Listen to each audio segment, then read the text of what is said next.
Welcome everyone, I'm Spiro with another update and perspective on the coronavirus, as we are now 2.5 months into the outbreak originating in Wuhan, China. Now, at the beginning of the coronavirus outbreak, I reported how just weeks before the first reports of the virus began to come in, a pandemic exercise called Event 201, simulating a global coronavirus outbreak, was held in New York City.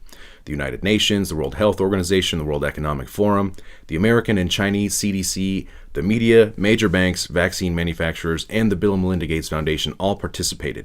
Now, the events of the simulation are almost eerily prophetic, as we are now seeing the same players living out the simulation as the virus known as COVID-19 is reported to have spread to dozens of countries, and 760 million people in China alone are on lockdown. Now, that is more than 10% of the entire world's population. Let that sink in for a moment. Then we learn that the same day that Event 201 took place in New York City, the Military World Games was holding its opening ceremonies, hosting 110 nations and thousands of military members from around the world in Wuhan, China, what we now know to be as ground zero of the outbreak, again just weeks before the virus was first reported. Now, as more and more scientists and experts raise their concerns that the virus may have come from the Level 4 bioweapons lab located there in Wuhan, China, in my previous report, we explored the possibility that a foreign military or intelligence operation could have used the military Olympic type of event as cover to carry out a covert operation, unleashing the biowarfare agent, knowing that if the truth eventually came out about the virus being weaponized, the nearby Level 4 lab would take the blame. Now, is this the perfect cover or just another coincidence? Now let's take a closer look at the opening ceremonies for the Military World Games held in Wuhan, China on the same day that the UN coronavirus simulation was in New York City.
Now, when I had seen the UN-themed portion of the opening ceremonies in Wuhan, which is ground zero for the coronavirus outbreak, taking place on the same day as the UN-themed coronavirus outbreak simulation, I have to admit I was amazed, and I have a hard time believing that this is just one big coincidence. But this was not the only major military and defense event to take place in China during this time frame. As reported by Logical Annie, the 9th Xiangshan Forum was held 2 days later in Beijing. It was a UN type of forum with over 500 delegates from 76 nations. And at this forum, China's defense minister spoke out about China's reunification with Taiwan as being a top priority, which no nation can stop. He went on to blast the U.S. for selling arms to Taiwan. China's defense minister also accused the U.S. of inciting a color revolution in Hong Kong.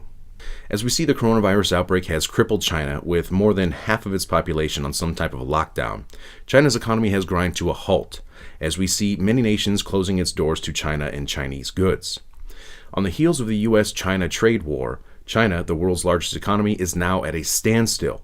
Now, this opens a door and a vacuum for another country to take its place at the top, a move the U.S. hopes to capitalize upon. Now, as China was also hit by a massive case of bird flu and killed off large portions of its chickens, China was forced to lift the ban on U.S. poultry imports. Now, the recent 5G rollout and U.S. battle with Chinese telecom giant Huawei still lingers in the air. One of China's biggest exports has been hit exceptionally hard: telecom hardware, computers, and electronics, as the Wuhan-based Huawei takes a major hit. Yeah, that's right.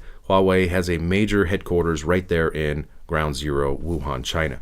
Now, these are just a couple of examples of how the U.S. could potentially benefit, as China is now crippled by this outbreak, as this will force many nations to either become more independent and not rely so heavily upon China, or look elsewhere.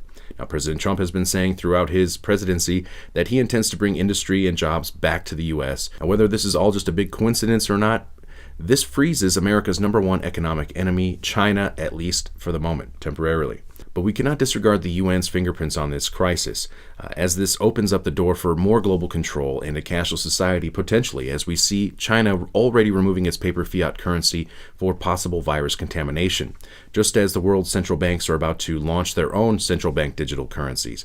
This appears to be playing right into the UN's global governance agenda, the 2030 agenda, Agenda 21, as a deadly pandemic could be used to justify pretty much anything they want. And don't forget, whatever rights you think you have disappear once an emergency is declared.